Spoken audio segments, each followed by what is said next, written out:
Bütün ağaçlarımızda böyle zarar var. Yani 150-200 yıllık ağaçlarımız yerle bir oldu. Cenab-ı Allah'ın sırrı martı nesliyken ortalık harabaya döndü. Her taraf böyle.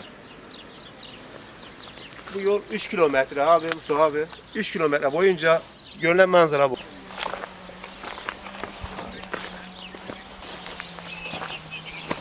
Mustafa bunu kepçe tutsan sökemez Mustafa bunları. Bak şu hala bak. Cenab-ı Allah'ın kudretine bak.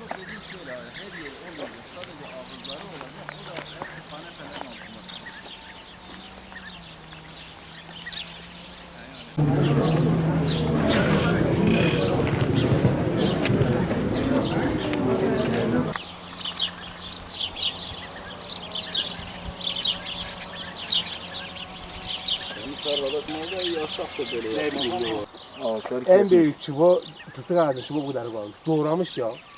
Belki içinde bir traktör şey var. O villaların taklaları var.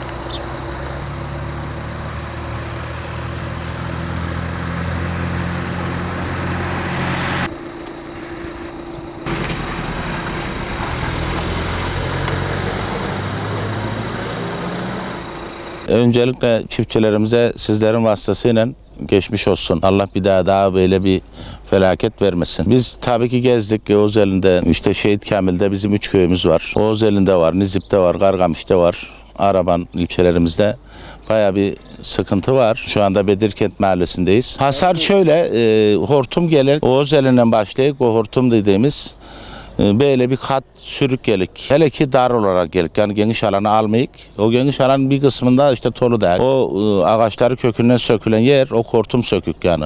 Çatılar uçuruk. Bayağı okullara zarar verik. İşte köyün bir tanesinde vardık. Ona çatıyı ona vuruk. Oğuzeli'nde daha çok berbat etmiş. Bizim de burada işte bu semte alık Subaz'ın bir kısmını, Gozluyazı'nın bir kısmını, Bedirkent'in bu 3 köyümüzde hasar var. Tam o kökü saymadık. Daha şu anda tarım ilçede hasar tespitleri yapılıyor. Ağaçları sayılacak. Ondan sonra yüzde kaçlık hasar var. Ona göre yukarıya bildirilecek. Düşük onlar bitik yani. O sökülen ağaçlar yatık hepsi. Onları odun eterler. Başka çaresi yok. O bitmiş yani ölük.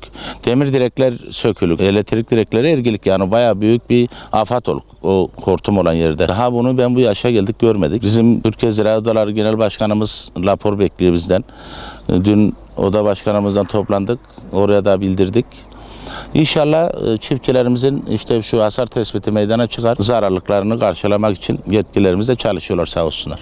Köyümüzün durumu şu anda en az 100 yıllık fıstık ağaçlarımız, ceviz ağaçlarımız. Köyümüzde bayağı bir hasar var. Evlerde çatılar uçtu. Güneş enerjileri patladı. Yani köylü şu anda mağdur durumda. Yani köyümüzün ahırları, hayvanları yani bu zarar gördü. Köylü vatandaşlar zarar gördü. Bunun biz mağduriyetimizin gidermesini istiyoruz. Köyümüzde bulunan iş yerleri, 2 tane halı, 3 tane halı sahamız zarar gördü. İşte köyümüzün fıstık ağaçları. Köylü şu anda mağdur durumda. Devletimizden, belediyemizden, başkanlarımızdan bize bir yardımcı olmasını talep ediyoruz. Yani yerinden kökünden sökülmüş ağaçlarımız var. Genelde fıstık ağaçlarımız, üzüm bağlarımız. Yani ekinlerimiz zarar gördü, toludan zarar gördü. Köylü şu anda mağdur durumda. En az 1000 köke yakın ağacımız telef oldu. Evlerde bayağı bir hasarlar var. Güneş enerjileri, duvarlar, bahçe duvarları. Bizim abi bu köyde yani bunu tarif edebilecek yani kimse yok. Bu yaşa kadar böyle bir afeti kimse görmemiş. Biz bunu yaşadık. Soruyoruz mesela yaşlı insanlara bunu işte gören var mı veya bu nasıl bir şey gibisinden.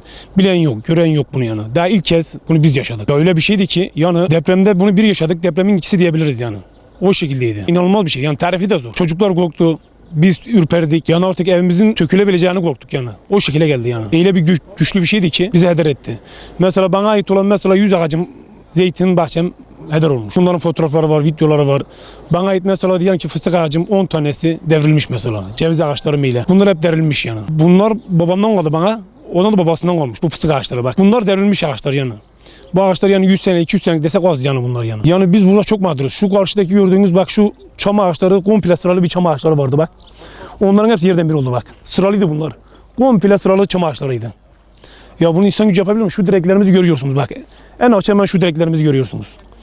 Bu direklerden belki de 100-200 tane var. Devrilen yani böyle bu şekilde. Köyümüz zaten bahçe duvarlarımız heder. 100 senenin enerjisi hepsi hasarı gördü. Biz bunların yetkililere sesleniyoruz. Bize yani biraz yardımcı olur. Biz mesela Şehit Kamil'de 300 tane köy varsa sadece bizim bir köy bundan hasarı gördü. Bu elektriğimiz zaten gitti. 3-4 gün elektriğimiz gelmedi zaten. Bu da işin açık bir tarafı. Biz zaten bir şey yapamadık. Çok şükür can kaybımız yok ama yani şeyimiz çok, hasarımız çok. Yani bunu yetkililerden yani istiyoruz. Yani biraz yardımcı olmaları. Yani ekinlerimiz vardı. Ekinlerimiz mesela o kadar mahsulü verdik. Tam biçilecek, şey diyecek zamanlar hepsi yerden bir oldu.